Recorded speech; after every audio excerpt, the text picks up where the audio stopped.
Hello दोस्तों, हम आज से भारत के संविधान के बारे में डेली वीडियो आपके लिए लेकर आएंगे और भारतीय संविधान के अनुच्छेद को आप अच्छी तरीके से सीख पाएंगे। जैसे हम आपको बताते जाएंगे, हमारे साथ आपको उनको प्रैक्टिस करते रहना है, जिससे आप उनको भूलें नहीं।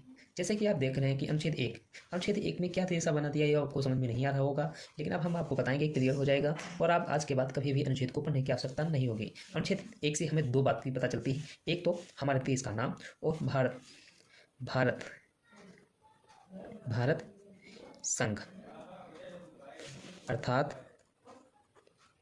भारत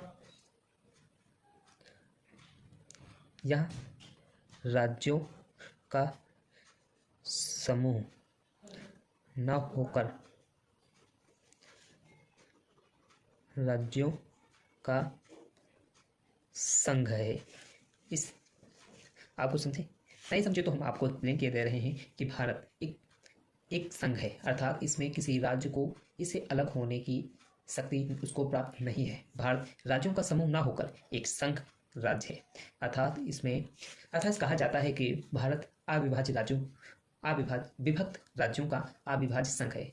जैसे अमेरिका में अविभाज्य राज्यों का अविभाज्य संघ है, लेकिन हमारे भारत में विभाज्य राज्यों का अविभाज्य संघ है।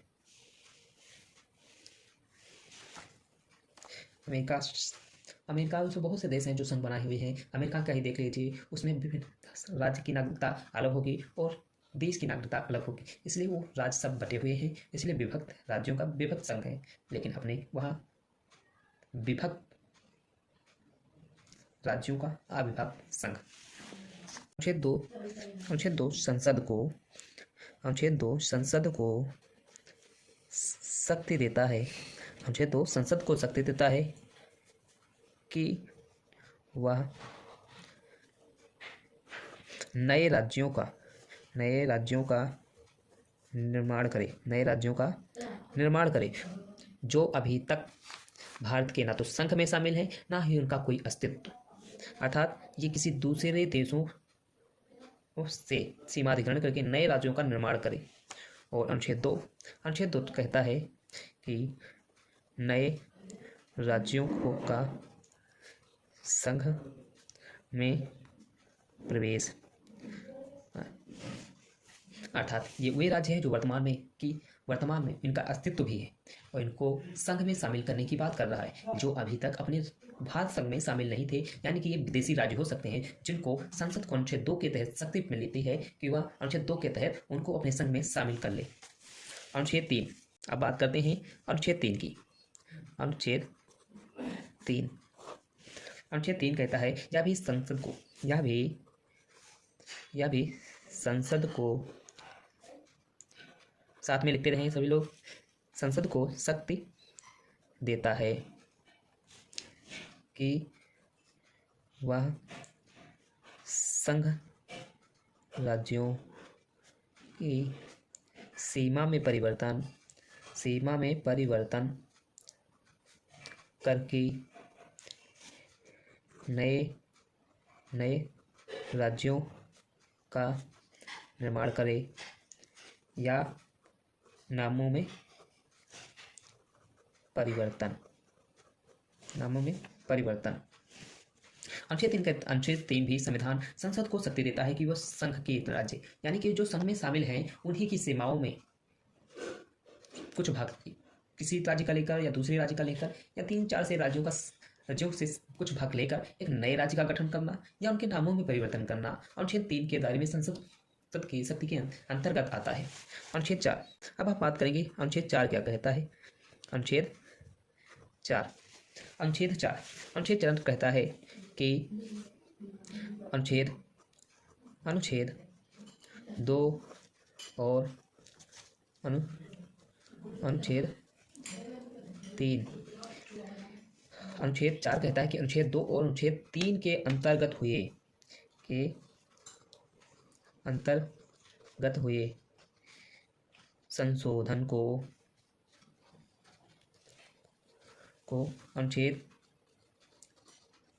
368 के तहत